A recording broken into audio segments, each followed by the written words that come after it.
Hello guys, enzyme उत्प्रेरण की चर्चा करते हैं। एंजाइम उत्प्रेरण होता क्या है? इससे पहले हम एंजाइम उत्प्रेरण का अध्ययन करें, हमें पता होना चाहिए एंजाइम होता क्या है। ठीक है, तो एंजाइम की चर्चा करते हैं।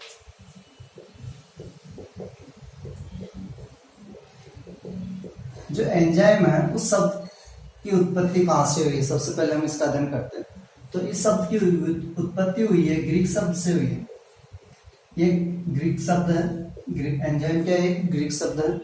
और यहाँ पर ये ईस्ट से सर्वप्रथम एंजाइम प्राप्त हुआ था, इस कारण इसका नाम एंजाइम रखा गया, क्योंकि इन का अर्थ है, ग्रीक शब्द है ये, और इन का अर्थ है इन यानी अंदर। ठीक है, यहाँ पर जाइमेज की बात करें, जाइम यानी कि ये जाइम ग्रीक शब्द यानी जाइमेज से मिला है, जाइमेज से मिलकर बना है। ये भी ग्रीक शब्द है और ग्रीक ईस्ट को बोलते हैं। ठीक है, ईस्ट को ग्रीक भाषा में क्या बोलते हैं? जाइमेज। तो इस प्रकार से एंजाइम शब्द की उत्पत्ति हुई है कि इन यानी अंदर, ईस्ट के अंदर पाया जाता है एंजाइम, इस कारण एंजाइम नाम दिया गया है इसको। ठीक है, ये तो ये बात कि ग्रीक शब्द से एंजाइम की उत्पत्ति किस प्रकार से हुई। सर्वप्रथम एंजाइम शब्द दिया किसने था? एंजाइम शब्द दिया किसने था? ये दिए थे WUN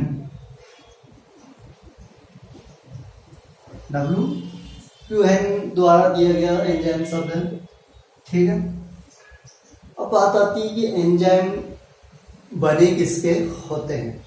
ठीक है, देखो सामान्यतः एंजाइम प्रोटीन के बने होते हैं और ये प्रोटीन भी होती है गोलिकाकार प्रोटीन। तो एंजाइम किसके बने होते हैं? प्रोटीन के बने होते हैं। प्रोटीन के बने होते हैं या ये होते हैं गोलिकाकार। ठीक है, सामान्यतः सभी एंजाइम प्रोटीन के बने होते हैं, मगर आरएनए न्यूक्लियस एंजाइम प्रोटीन के नहीं बने होते। ठीक है, आरएनए के अलावा ये प्रोटीन के नहीं बने। अभी देखो, हम जानते हैं जो प्रोटीन होती है, प्रोटीन का अगर संगठन देखे उसमें कौन कौन होते हैं? कार्बन होते हैं, हाइड्रोजन होते हैं, ऑक्सीजन होता है और नाइट्रोजन होता है। ठीक है, तो हमें पता लग गया कि प्रोटीन, एंजाइम भी प्रोटीन के बने होते हैं, तो एंजाइम में भी क्या होगा? नाइट्रोजन होता है। तो इस प्रकार से एंजाइम क्या होते हैं? उच्च अणुभार वाले, उच्च अणुभार वाले होते हैं। उच्च अणुभार वाले नाइट्रोजनी युक्त अणु होते हैं। ठीक है,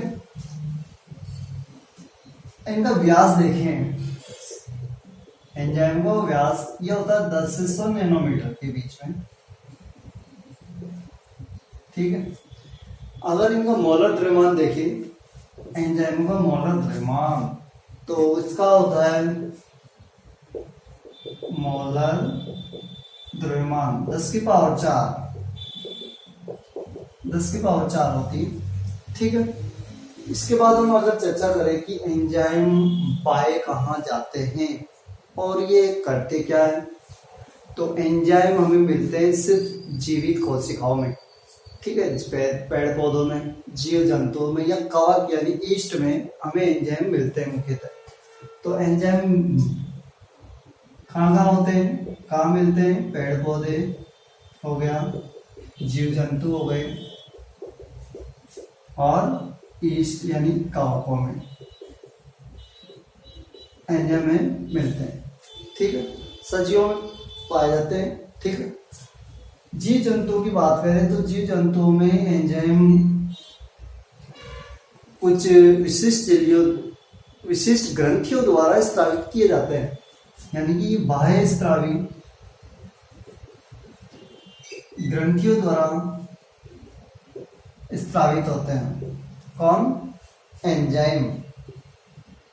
एंजाइम कहाँ से स्रावित होते हैं? बाह्य स्रावी ग्रंथियों से। बाह्य स्रावी ग्रंथियां किनमें? जीव जंतु की बात करें कि जो शरीर होता है, हमारे शरीर में एंजाइम कहाँ से स्रावित होते हैं? ये होते हैं बाह्य स्रावी ग्रंथियों से। ठीक है, अभी बात करें हमारे शरीर में एंजाइम स्त्रावित क्यों होते हैं? ठीक है, हमारे शरीर में बहुत प्रकार की जैविक क्रियाएं चलती रहती है। ठीक है, उन जैविक क्रियाओं को तीव्र करने के लिए एंजाइम भाग कर लेते हैं। ठीक है, तो जैविक क्रियाएं तीव्र गति से हो तो एंजाइम उन अभिक्रियाओं को प्रेरित करने का कार्य करते हैं। ठीक है, तो जैव रासायनिक अभिक्रियाओं को एंजाइम क्या कर देते हैं? उत्प्रेरित कर देते हैं। तो इस कारण इन एंजाइमों को क्या बोलते हैं? जैव उत्प्रेरक भी कहते हैं या जैव रासायनिक उत्प्रेरक भी कहते हैं। ठीक है, तो एंजाइम करते क्या है हमारे शरीर में? जैव रासायनिक क्रियाओं को उत्प्रेरित करते हैं। ठीक है, उत्प्रेरित करते हैं, इस कारण इनको क्या बोलते हैं? जैव उत्प्रेरक भी कहते हैं या जैव रासायनिक उत्प्रेरक भी कहते हैं।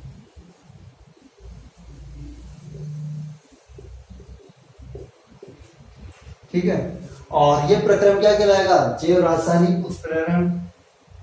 और ये प्रक्रम क्या कहलाएगा? उत्प्रेरित होने वाला जैव रासायनिक उत्प्रेरण। ठीक है, इसी की चर्चा हम कर रहे थे। एंजाइम उत्प्रेरण को भी क्या बोल रहे हैं हम? जैव रासायनिक उत्प्रेरण भी है।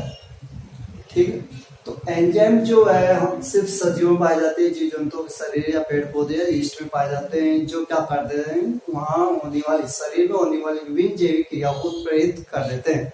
ठीक है, इस कारण इनको हम क्या बोल रहे हैं? जैव उत्प्रेरक भी कहते हैं। और ये प्रक्रम क्या कहला रहा है? जैव उत्प्रेरण। एक और सबसे महत्वपूर्ण चर्चा हम जो करने वाले हैं, अगर हम एंजाइमों को जल में घोले तो क्या होगा?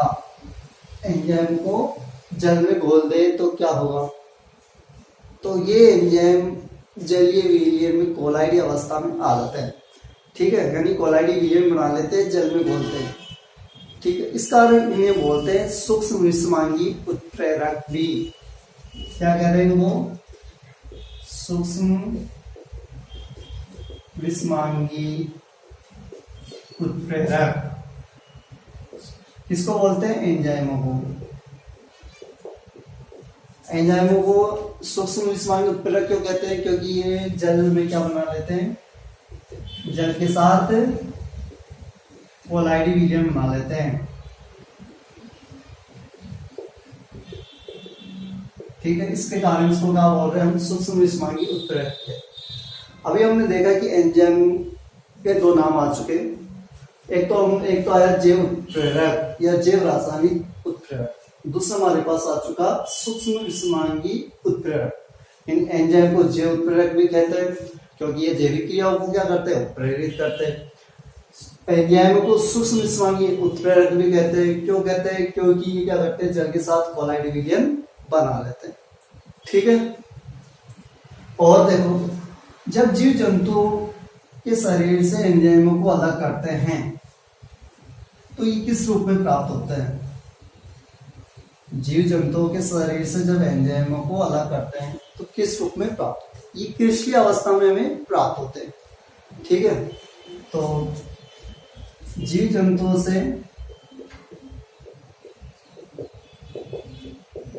ये क्रिस्टलीय अवस्था से या अवस्था में अलग होते हैं, प्राप्त होते हैं। ठीक है, अभी तक लगभग 3000 एंजाइमों की खोज हो चुकी है जो ज्ञात है। हम लगभग 300 एंजाइमों का संश्लेषण प्रयोगशाला में कर चुके हैं। ठीक है, सर्वप्रथम 1969 में प्रयोगशाला में संश्लेषित किया था एंजाइम। ठीक है, सर्वप्रथम 1969 में प्रयोगशाला में एंजाइम को संश्लेषित किया था। संश्लेषित एंजाइम को क्या बोलते हैं? कृत्रिम एंजाइम भी बोलते हैं। जो संश्लेषित एंजाइम होते हैं इनको क्या बोलते हैं? कृत्रिम एंजाइम भी बोलते हैं। ठीक है, जो प्रयोगशाला में संश्लेषित किए जाते हैं। ये हुई बात कि जो एंजाइम होते कहाँ हैं, बनते कहाँ हैं, करते क्या है, ठीक है, क्या वास्तव में इनको प्रयोगशाला में भी संश्लेषित किया जा सकता है। तो इन चीजों पर हमने चर्चा करी। अब हम जो देखेंगे वो है कि एंजाइम कौन कौन सी अभिक्रियाएं उत्प्रेरित किस प्रकार से करते हैं। अब देखो, अभी हमने देखा था कि एंजाइम पेड़ पौधे, कवकों, जीव जंतुओं में पाए जाते हैं और यहीं पर होने वाली विभिन्न जैविक क्रियाओं को प्रेरित करते हैं। तो देखते हैं कि एंजाइम उत्प्रेरण की कौन कौन सी अभिक्रियाएं विभिन्न घटकों के साथ। हम ले रहे हैं एक तरफ तो एंजाइम स्रोत लेते हैं कि कहाँ से एंजाइम प्राप्त हो रहे हैं, फिर हम देखेंगे कि कौन सा एंजाइम प्राप्त हो रहा है, इसके बाद वह एंजाइम अभिक्रिया कैसे कर रहा है, एंजाइम की अभिक्रिया।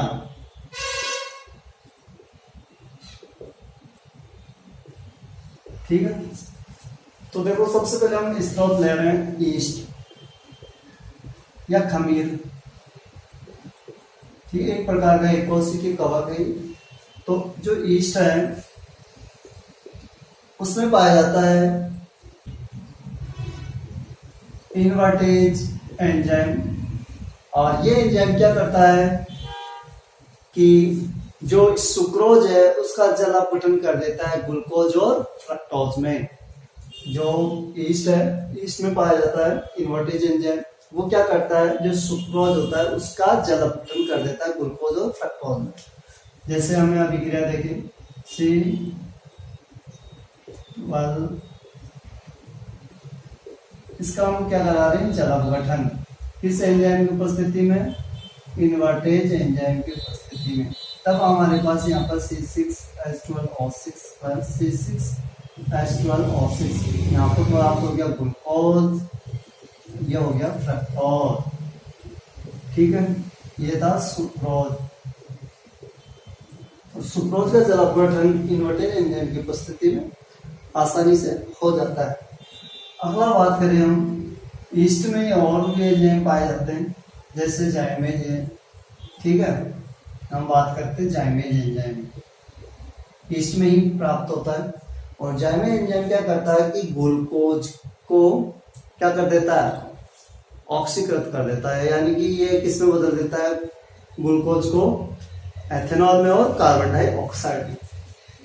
C6H12O6 की बात कर रहे हैं, और ये क्या कर देता है, जाइमेज एंजाइम C2H5O6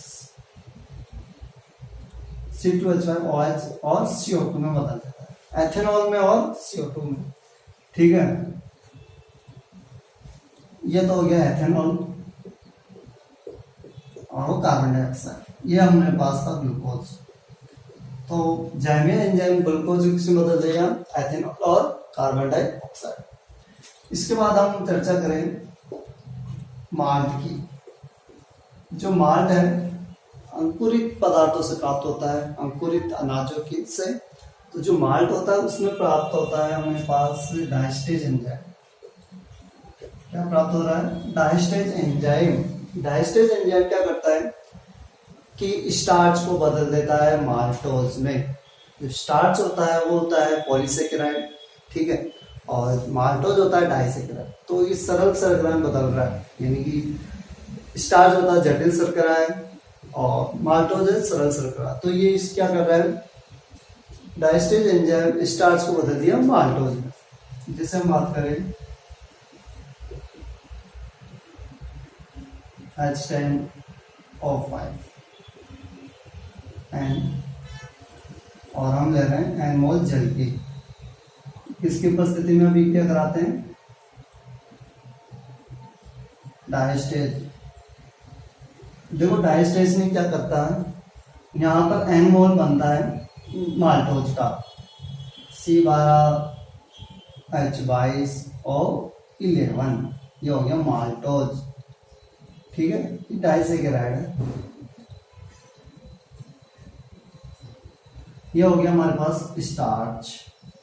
ठीक है, यानी स्टार्च को डायस्टेज एंजाइम ने क्या किसमें बदल दिया, माल्टोज में बदल दिया।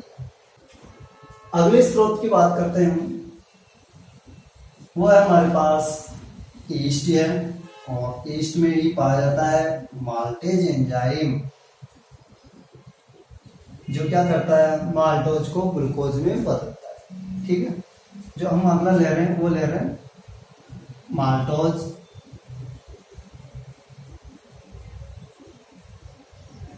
और ये माल्टोज किसकी उपस्थिति में ग्लूकोज में बदल रहा है, माल्टेज एंजाइम की उपस्थिति में। ये माल्टेज एंजाइम ईस्ट से प्राप्त हुआ है।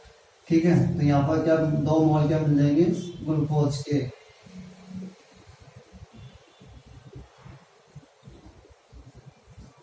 जल की उपस्थिति में अभिक्रिया हो रही है।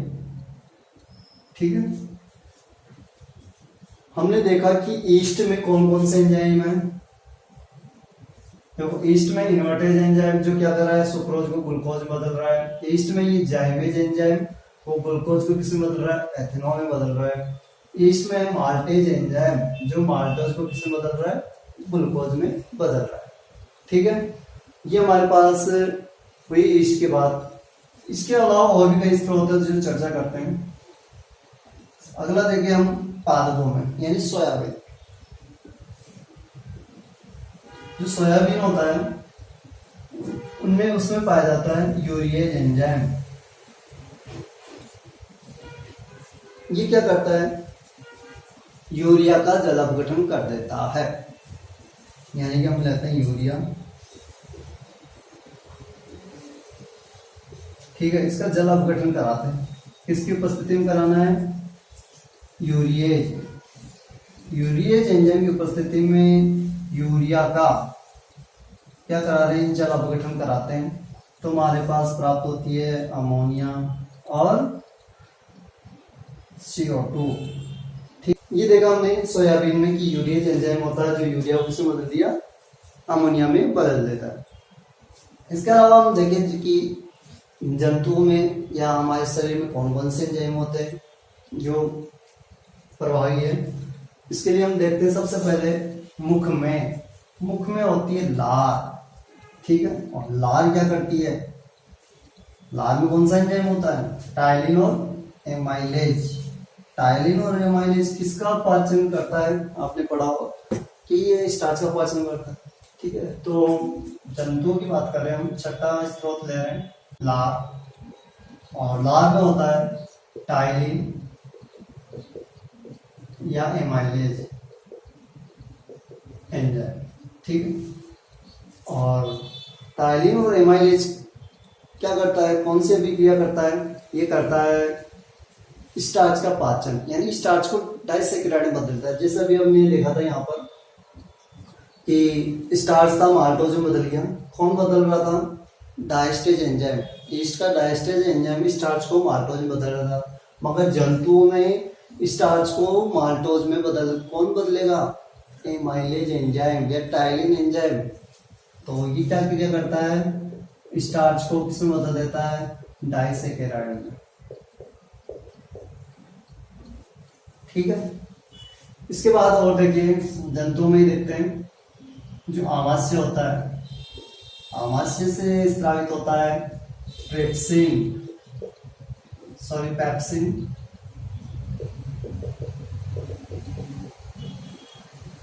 आमाशय से स्रावित होता है पेप्सिन, और ये पेप्सिन क्या करता है, अम्लीय प्रोटीन को, कौन सी अम्लीय प्रोटीन को इसमें बदल देता है पेप्टाइड में। ठीक है, ऐसे ही अग्नाशय से स्रावित होता है, अग्नाशय से स्रावित होता है ट्रिप्सिन एंजाइम। ठीक है, और ट्रिप्सिन क्या करता है, क्षारीय प्रोटीन को किसमें बदल देता है, पेप्टाइड में। ठीक है, ऐसे और भी कई एंजाइम, रेनिन एंजाइम, ये सब एंजाइम क्या करते हैं, विभिन्न अभिक्रियाओं को प्रेरित करते हैं। हमने मुख्य देखी। देखो यहाँ पर यूरिएज एंजाइम की बात करें, यूरिएज एंजाइम में सर्वप्रथम संश्लेषित किसने किया था, वो था समनर थे। उन्होंने क्या किया था, यूरिएज एंजाइम को सर्वप्रथम क्या किया था, संश्लेषित किया था। सर्वप्रथम संश्लेषित किया गया। ऐसे यहाँ पर बात करें एमाइलेज एंजाइम। एमाइलेज एंजाइम जो था सर्वप्रथम किसने खोजा था? बर्जीलियस ने। ठीक है, बर्जीलियस ने खोजा था एमाइलेज। ठीक है, तो ये हुई बात किसने क्या खोजा। और भी चर्चा करते हैं कि जीवाणुओं में भी क्या एंजाइम होते हैं, तो वो भी देख लेते हैं। लैक्टोबैसिलस जीवाणु, लैक्टोबैसिलस जीवाणु की बात करते हैं। इन जीवाणु से एंजाइम होता है लैक्टोबैसिलस से एंजाइम।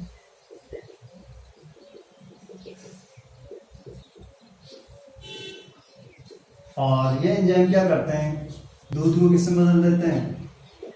दही में बदल देते हैं। ठीक है, लैक्टोबैसिलस एंजाइम दूध को किसमें बदल दिए? दही में बदल। इसके बाद अगला स्रोत लेते हैं माइकोडर्मा एसिटाइल।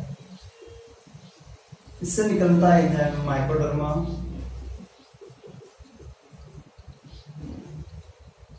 एसिटाइल। और ये क्या करता है? ये वाला एंजाइम ये एथेनॉल को कार्बोक्सिलिक अम्ल में बदल देता है। ठीक है, यानी कि C2H5OH का ऑक्सीकरण करता है कौन? Mycoderma acetyl enzyme. और किस में बदल देता है? CH3COOH प्लस जल में। ठीक है, तो इसने क्या करा? हमारा ये था एथेनॉल, इसने ऑक्सीकरण कराया किसमें? एसिटिक अम्ल में।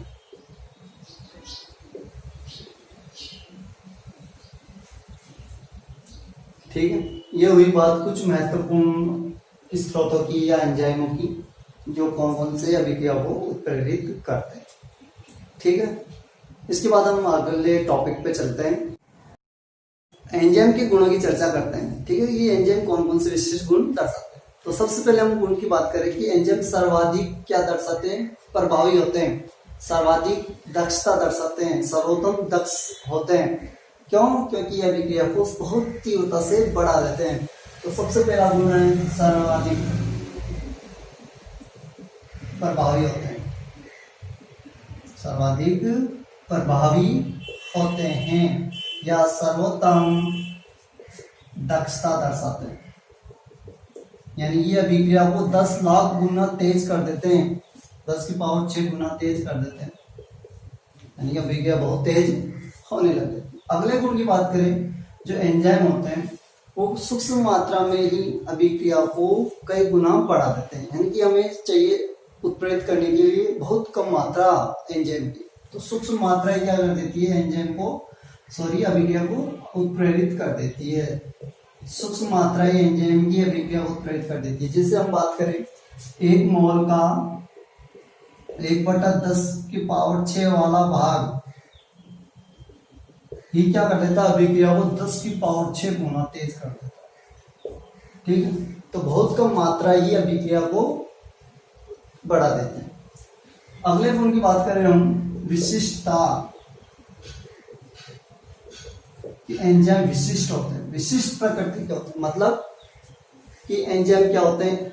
एक ही अभिक्रिया को उत्प्रेरित कर सकते हैं। यानी कि एक एंजाइम एक ही अभिक्रिया को उत्प्रेरित कर सकता है, दूसरे अभिक्रिया को उत्प्रेरित नहीं कर सकता। जैसे हम बात करें, हमारे पास यूरिया है और यूरिया का जल अपघटन कराना है। ठीक है, इसमें अमोनिया और कार्बन डाइऑक्साइड में, तो हम कौन सा एंजाइम लेते हैं? यूरिएज एंजाइम लेते हैं। ठीक है, यूरिएज एंजाइम की प्रकृति क्या है कि ये यूरिया का जल अपघटन अमोनिया और CO2 में करता है। मगर कोई दूसरा एमाइड ले ले, यूरिया के अलावा कोई दूसरा एमाइड ले ले और जल के साथ अभिक्रिया कराए, वो यूरिएज एंजाइम ले, तो ये अभिक्रिया नहीं होगी। क्यों? क्योंकि जो यूरिएज एंजाइम है वो सिर्फ एक ही अभिक्रिया के लिए उपयुक्त होता है, दूसरे अभिक्रिया में ये भाग नहीं लेता, ये दूसरे अभिक्रिया के लिए कार्य नहीं करता। तो विशिष्टता मतलब एक एंजाइम एक ही अभिक्रिया को प्रेरित करता है। अगले गुण की चर्चा करें हम इष्टतम ताप, इष्टतम ताप या अनुकूलतम ताप, ऑप्टिमम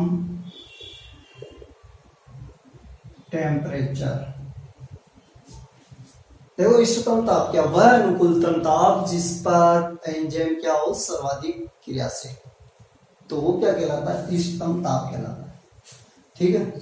और सामान्यतः अगर एंजाइमों को इष्टतम तापरास देखे, इष्टतम तापरास वो होता है 298 केल्विन से 310 केल्विन के मध्य का होता है।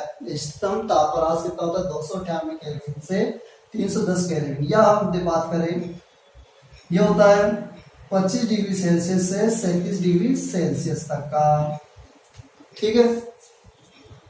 अब देखो यहाँ पर हमारे शरीर का ताप भी कितना होता है, 37 डिग्री होता है, और एंजाइम भी तभी तो ज्यादा क्रियाशील रहते हैं। हमारे शरीर का ताप 37 डिग्री है, तभी तो एंजाइम ज्यादा क्रियाशील है। तो ये रहा इष्टतम तापरास जिस पर एंजाइम क्या होते हैं सर्वाधिक क्रियाशील। अगर हम इस तापरास से अधिक या कम कर दे तो एंजाइम की क्रियाशीलता पर प्रभाव पड़ता है और एंजाइम क्रियाशील कम हो जाता है। ठीक है। उच्च ताप पर तो ये स्कंदित भी हो जाता है एंजाइम। ठीक है। अगले गुण की चर्चा करते हैं, इष्टतम पीएच या अनुकूलतम पीएच, ऑप्टिमम पीएच। वही चीज है कि वह पीएच जिस पर एंजाइम सर्वाधिक क्रियाशील होता है वो क्या कहलाता है, इष्टतम पीएच। और हम देखें एंजाइमों के लिए इष्टतम पीएच परास होता है 5 से 7 वाला।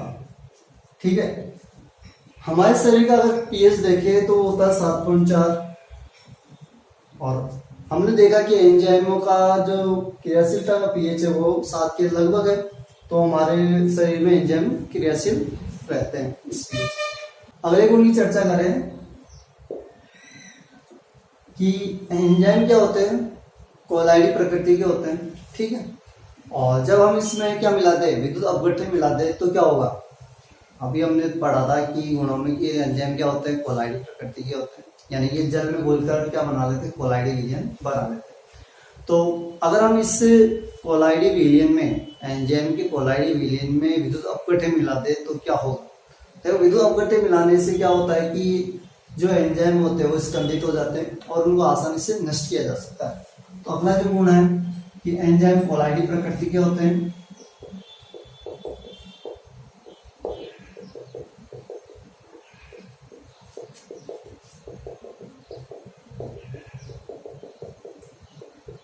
इन्हें विद्युत अपघट्य मिलाकर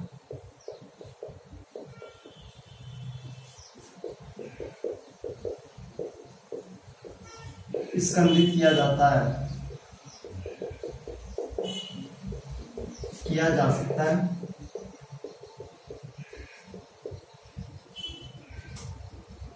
ठीक है। जिससे ये आसानी से नष्ट हो जाते हैं। अगले गुण की चर्चा करेंगे जो सबसे महत्वपूर्ण है, जो एंजाइम होते हैं उनकी सक्रियता से संबंधित है। जो एंजाइम होते हैं वो सर्वाधिक सक्रियता कब दर्शाते हैं, उन्हीं पर चर्चा करेंगे। तो एंजाइम में कुछ ऐसे कार्बनिक अकार्बनिक पदार्थ क्या कर देते हैं, उनकी सक्रियता को बढ़ा या घटा देते हैं। तो एंजाइम की सक्रियता को कुछ ऐसे पदार्थ होते हैं जो उनकी सक्रियता को घटा या बढ़ा सकते हैं, नियंत्रित कर लेते हैं उनकी सक्रियता को। ठीक है। तो एंजाइमों की सक्रियता कार्बनिक व अकार्बनिक पदार्थों द्वारा नियंत्रित रहती है। ठीक है। तो सबसे पहले हम देखते हैं इसी के अंदर नियंत्रण कौन से पदार्थ किस प्रकार से करते हैं। तो सबसे पहले हम देख रहे हैं कोएंजाइम, यानी कि सह एंजाइम। इनको बोलते हैं सक्रियक। ठीक है। सक्रिय क्या होते हैं? सक्रिय ऐसे पदार्थ होते हैं जो एंजाइम की क्रियाशीलता को बढ़ाते हैं।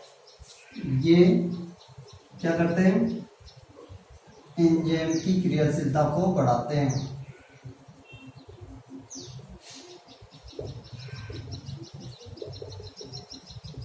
अब बात आती है कि ये होते कैसे हैं। ठीक है, तो वो जो सह एंजाइम है या सक्रियक है वो होते हैं धातु आयन। ठीक है, धातु आयन होते हैं और ये धातु आयन क्या होते हैं कि एंजाइम की सक्रिय भाग या सक्रिय केंद्रों से जुड़ जाते हैं और उनकी क्या कर देते हैं? सक्रियता बढ़ा देते हैं। तो को एंजाइम या सक्रिय धातु आयन होते हैं। जैसे हम बात करें sodium ion, copper ion, manganese ion, Fe+3 ion. ठीक है, ऐसे बहुत सारे आयन होते हैं जो क्या करते हैं कि एंजाइम के साथ जुड़ जाते हैं। ठीक है, दुर्बल बंध द्वारा जुड़ते हैं एंजाइमों के साथ, यानी एंजाइमों के सक्रिय पृष्ठों के साथ ये जो दुर्बल बंध बना लेते हैं, जिससे एंजाइम क्या हो जाते हैं? ज्यादा सक्रिय हो जाते हैं और अभिक्रिया क्या हो जाती है? उत्प्रेरित तीव्रता से हो जाती है। एग्जाम्पल की बात कर रहे हैं हम, जैसे एमाइलेज। एमाइलेज जो एंजाइम होता है इसके साथ अगर हम NaCl ले तो इसकी सक्रियता बढ़ जाती है। क्यों? NaCl में होता है Na+ आयन, तो ये Na+ आयन क्या करता है? इस एमाइलेज एंजाइम के साथ जुड़ जाता है, जिससे क्या होता है? एमाइलेज एंजाइम की क्या होती है? सक्रियता बढ़ जाती है। सक्रियता क्या हो जाती है? बढ़ जाती है। ठीक है, तो सह एंजाइम या सक्रिय क्या होते हैं? एंजाइमों की क्रियाशीलता को बढ़ाते हैं और ये होते हैं सामान्यतः धातु आयन, जैसे sodium ion, copper ion, manganese ion, iron. ठीक है, तो ये क्या कर देते हैं? इन एंजाइमों के साथ जुड़ जाते हैं दुर्बल बंधों के द्वारा और सक्रिय केंद्र की संख्या को बढ़ा देते हैं और जिससे इनकी सक्रियता बढ़ जाती है। इसका उल्टा देखें हम कि एंजाइम विष सदमक क्या होते हैं।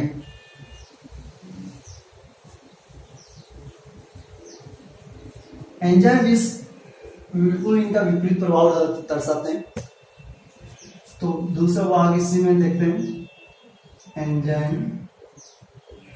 विष या पॉइजन। एंजाइम पॉइजन की बात कर रहे हैं या सदमक। अब देखो ये एंजाइमों की क्रियाशीलता को घटा देते हैं। ये क्या करते हैं? एंजाइमों की क्रियाशीलता को घटाते हैं। ठीक है, अब होते क्या है इनमें? जैसे हम बात करें उदाहरण, हाइड्रोजन साइनाइड हो गया, कार्बन डाइसल्फाइड हो गया, ये सब क्या होते हैं? एंजाइमों की क्रियाशीलता को घटा देते हैं, क्योंकि ये सक्रिय पृष्ठों से आकर जुड़ जाते हैं। एंजाइमों के जो सक्रिय पृष्ठ होते हैं, जो सक्रिय पृष्ठ की बात कर रहे हैं हम, सक्रिय पृष्ठों के ऊपर होते हैं सक्रिय केंद्र, और सक्रिय केंद्र विभिन्न क्रियात्मक समूह, विभिन्न क्रियात्मक समूह, जैसे NH2 समूह हो गया, COOH समूह हो गया, SL समूह हो गया। तो ऐसे क्रियात्मक समूह होते हैं। इन्हीं क्रियात्मक समूह से ही क्या होते हैं? सक्रियता बनती है। तो इन सक्रिय केंद्रों के ऊपर उपस्थित होते क्रियात्मक समूह, इन क्रियात्मक समूह से कौन आगे जुड़ जाते हैं? एंजाइम विष आके जुड़ जाते हैं, जिससे इनकी क्रियाशीलता में क्या जाती है? कमी आ जाती है, या फिर ये क्या कर देते हैं? इनकी क्रियाशीलता को नष्ट कर देते हैं। ठीक है, तो एंजाइम विष और सदमक समझ में है कि एंजाइम विष क्या करते हैं? क्रियाशीलता को कम कर देते हैं। ठीक है, बात करें हम विष के रूप में कि औषधियां जब हम लेते हैं, हमारे शरीर में जब औषधियां ली जाती है तो वो औषधियां क्या करती है? वह औषधियां क्या करती है? एंजाइम विष का कार्य करती है, जिससे क्रियाशीलता एंजाइमों की कम हो जाती है। आपने देखा होगा कि जब हम हम अभी हमने चर्चा करी थी कि हमारे शरीर पर अगर एंजाइमों की क्रियाशीलता अगर देखें तो हमारे शरीर का तापमान होता है 37 डिग्री। अच्छा, तो अनुकूलन ताप है तो अच्छी एंजाइम क्या होता है, क्रियाशील होता है। पीएच भी क्या होती है, उतनी होती है जो 7.4, जो क्रियाशील ज्यादा होता है। अचानक से अगर हमारे शरीर का तापमान बढ़ जाए, बुखार आ जाती है, ठीक है, तो तापमान बढ़ जाता है तो अब पीएच और ताप दोनों ही प्रभावित हो रहे, प्रभावित होंगे तो एंजाइम भी क्या होंगे, अपनी क्रियाशीलता कम दर्शाएंगे तो दिक्कत है, ठीक है। तो इस कारण से जब बुखार के समय हमारी एंजाइम क्रियाशीलता कम हो जाती है। इसी के बाद अगर हम बात करें, हम जब औषधियाँ लेते हैं, तो वो औषधियाँ भी क्या करती है, एंजाइमों की क्रियाशीलता को प्रभावित करती है। हमारे शरीर में ली गई औषधियाँ एंजाइमों की क्रियाशीलता को प्रभावित करती है, क्योंकि औषधियाँ किस रूप में कार्य कर रही है, एंजाइम बेस का कार्य करती है, ठीक है। यह तो यही बात है एंजाइम बेस और एंजाइम वर्धकों की। अगले गुण की चर्चा करते हैं। अगला गुण हम बात करें कि जो एंजाइम होते हैं वो साम्य अवस्था को प्रभावित नहीं करते हैं, साम्य अवस्था को प्रभावित नहीं करते, ठीक है। अगले गुण की चर्चा करते हैं। इसमें आगे हम कि जो एंजाइम होते हैं, यानी कि अभी तक हमने जो पढ़े थे कि एंजाइमों से पहले हमने पढ़ा था धातु या अम्ल उत्प्रेरित अभिक्रिया पढ़ी थी, धातु या अम्ल उत्प्रेरित अभिक्रिया पढ़ी थी। अभी हमने कुछ पढ़ी थी एंजाइम उत्प्रेरित अभिक्रिया। उन दोनों से कंपेयर करना है यहाँ पर कि जो धातु या अम्ल उत्प्रेरित अभिक्रिया होती है उनकी तुलना में एंजाइम उत्प्रेरित अभिक्रिया क्रियाशीलता अधिक होती है। ऐसा क्यों होता है, क्योंकि एंजाइम उत्प्रेरित अभिक्रिया में एंजाइम क्या करते हैं, सक्रिय ऊर्जा के मान को बहुत कम कर देते हैं। इसके कारण ये अम्ल या धातु उत्प्रेरित अभिक्रियाओं से अधिक तीव्रता से कार्य करते हैं। इसको एग्जाम्पल के द्वारा समझते हैं। जैसे हमने पहले वहां पर पढ़ा था कि अम्ल उत्प्रेरित अभिक्रिया में कौन सी, सुक्रोज की।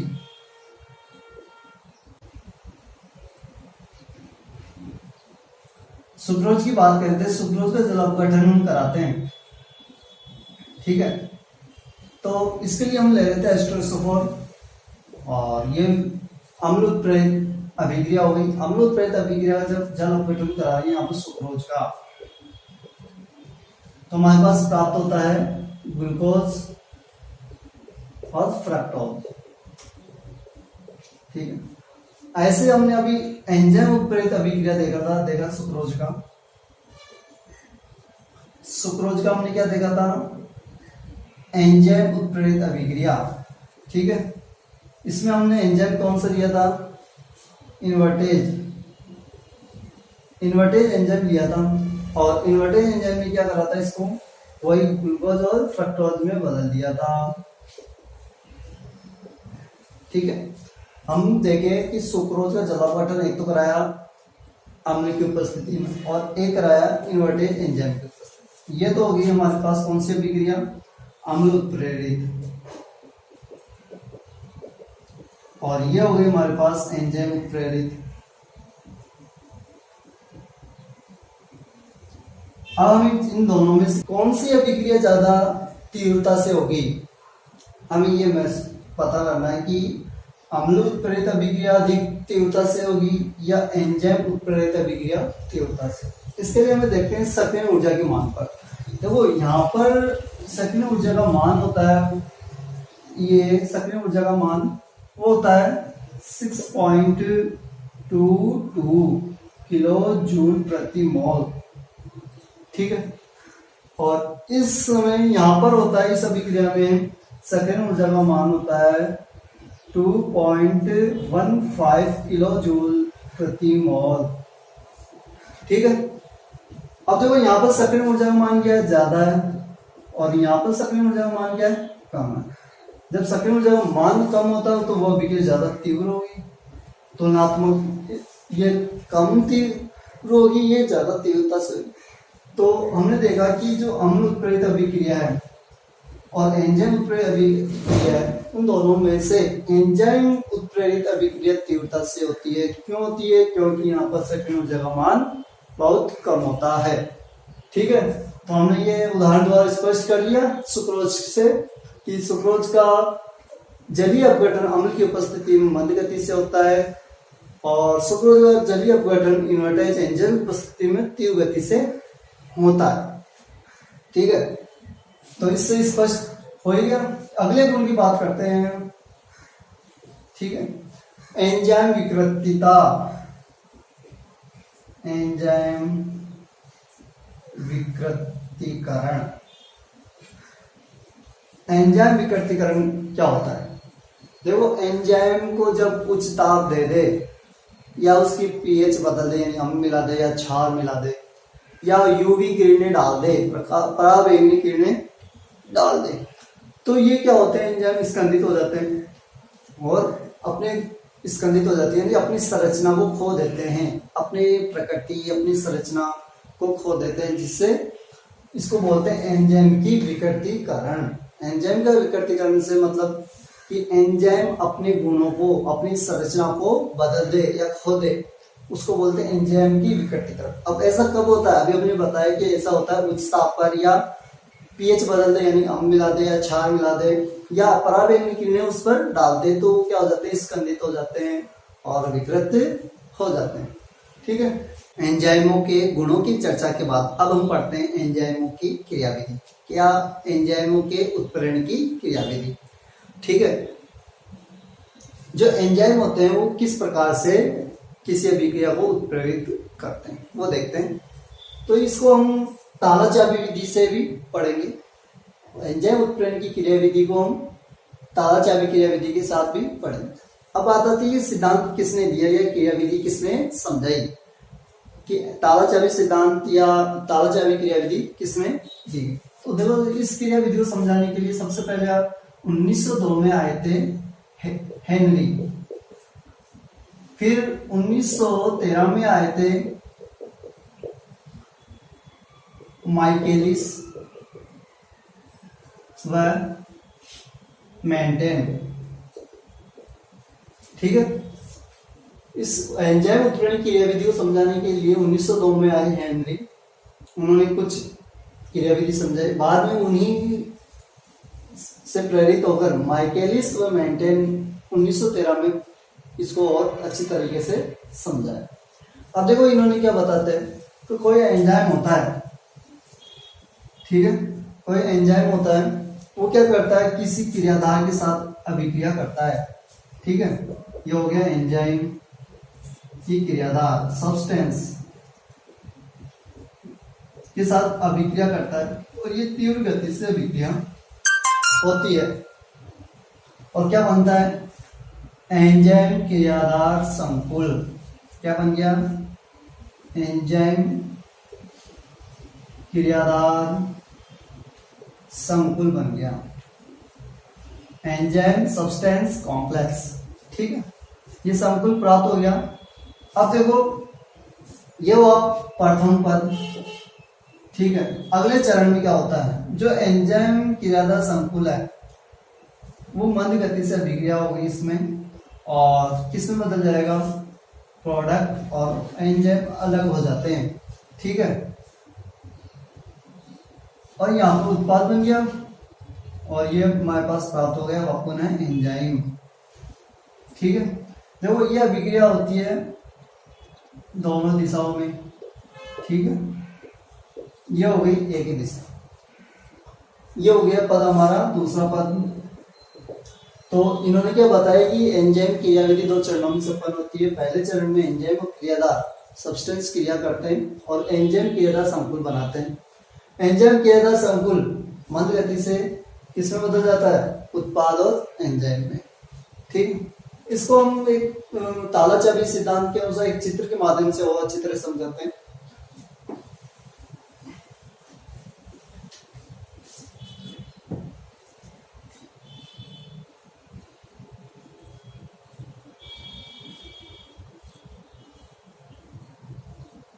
ठीक है, ये हमारे पास है एंजाइम और इस एंजाइम की क्या विशेषता है? देखो विशिष्ट आकृति के है यहाँ पर, आकृति है, विशिष्ट आकृति है, ठीक है, विशिष्ट आकृति है। और इस पर ही क्या होते हैं, सक्रिय केंद्र होते हैं, सक्रिय केंद्र होते हैं। यानी कि देखो एंजाइम क्या होते हैं, कोलाइडी कण होते हैं। एंजाइम के कोलाइडी कणों की बात करते हैं। जो एंजाइम के कोलाइडी कण होते हैं उन पर क्या होते हैं, बहुत सारे कोटर होते हैं, ठीक है, बहुत सारे क्या होते हैं, कोटर है। ये कोटर विशिष्ट आकृति को धारण किए हुए रहते हैं, जैसे इस प्रकार से हमको दिखाई दे रहा है। तो ये कोटर क्या होते हैं, आकृति धारण किए हुए रहते हैं, ठीक है। और इन आकृतियों पर ही क्या होते हैं, क्रियात्मक समूह उपस्थित होते हैं। यानी कि क्रियात्मक समूह कौन से होंगे, जैसे हम बात करें NH2 समूह हो गया, COH समूह हो गया, OH समूह हो गया। ये समूह क्या होते हैं, इन सक्रिय केंद्रों से जुड़े हुए रहते हैं, ये सक्रिय केंद्र बनाते हैं, ठीक है। इनके कारण क्या होता है, एंजाइम क्रिया करते हैं। अब देखो यहाँ पर हम बात करें, एंजाइम तो ले लिया, अब लेते हैं क्रियाधार। जो क्रियाधार होता है वो उसकी आकृति इसी, या फिर हम ऐसे कह सकते हैं जो क्रियाधार है, क्रियाधार की आकृति वैसी होती है जैसे एंजाइम की होती है। या फिर ऐसे कह सकते हैं कि जो एंजाइम होता है उसकी आकृति वैसी होगी जैसी क्रियाधार की होती है। अब देखो इनकी आकृति इस प्रकार की है कि एंजाइम क्या कर रहे हैं, क्रियाधार में क्या हो जाए, फिट हो जाता है, ठीक है। तो हम देखें पहला पद,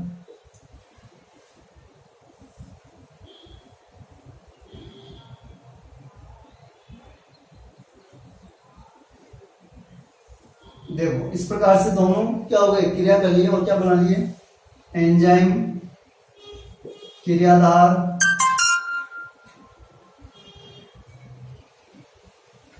संकुल, ठीक है। एंजाइम क्रियाधार संकुल बन गया।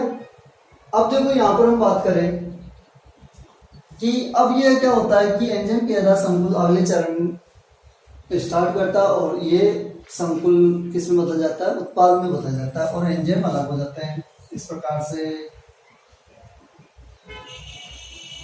ये हमारे पास एंजाइम में वो अलग हो गया और यहाँ पर हमारे पास क्या प्राप्त हो गया, उत्पाद भी प्राप्त हो गए, प्रोडक्ट। ये हमारे पास एंजाइम, ठीक है। तो पहले प्रारंभ में क्या हुआ कि जिस प्रकार का क्रियाधार होता है उसी के अनुसार एंजाइम भाग लेते हैं, ठीक है, और उससे क्या बना लेते हैं, संकुल बना लेते हैं और फिर उत्पाद अलग। अभी तक हमने जो चर्चा करी, सबसे पहले तो हमने करी थी उत्प्रेरकों की चर्चा करी थी, फिर हमने चर्चा करी उत्प्रेरणों की, ठीक है। अब हम जो चर्चा कर रहे थे वो थी एंजाइम उत्प्रेरण। अब हम देखेंगे कि एंजाइम उत्प्रेरण और जो सामान्य उत्प्रेरण है उनकी क्या अंतर है, ठीक है। तो हम इधर तो लेते हैं एंजाइम उत्प्रेरक लेते हैं और इधर लेते हैं सामान्य या अन्य उत्प्रेरक, ठीक है। दोनों में क्या अंतर है वो देखना है हमें। तो सबसे पहले हम एंजाइम की बात करें तो ये उच्च अणुभार वाले होते हैं, उच्च अणुभार वाले होते हैं। और सामान्य या अन्य एंजाइम की, अन्य उत्प्रेरकों की बात करें तो वो होते हैं निम्न अणुभार वाले,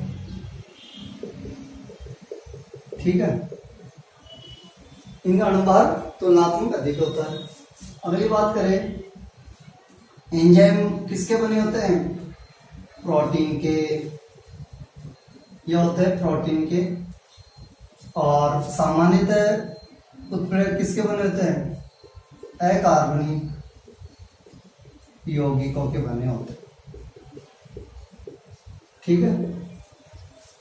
अगली चर्चा करें, जो एंजाइम होते हैं वो कहाँ से प्राप्त होते हैं, एंजाइम कहाँ से प्राप्त होते हैं, ये होते हैं जीव जंतु व पेड़ पौधों से।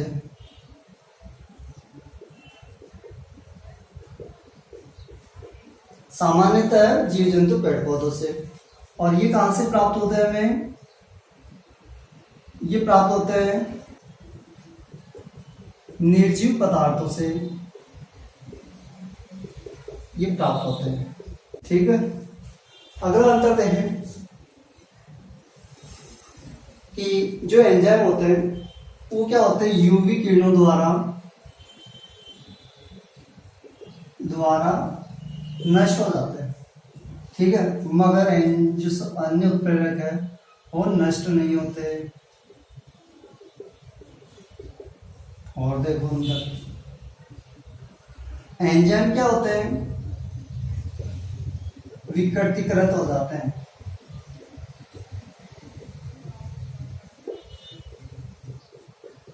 मगर ये नहीं होते, कम सामान्य उत्प्रेरक नहीं होते, विकृति नहीं होते। और देखो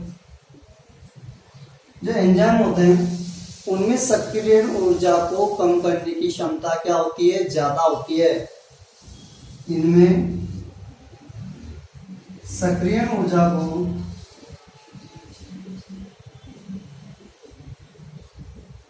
कम करने की क्षमता ज्यादा होती है। ठीक है, और उत्प्रेरकों में तुलनात्मक कम होती है।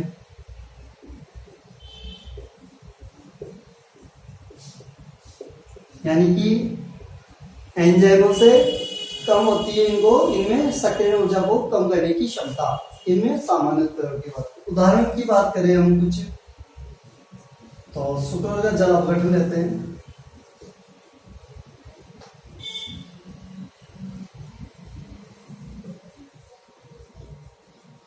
कौन सा एंजाइम, इन्वर्टेज। तो हमारे पास क्या प्राप्त होता है यहाँ पर, C6H12O6 प्लस C6H12O6 ग्लूकोज और फ्रक्टोज। इधर उदाहरण की बात करें हम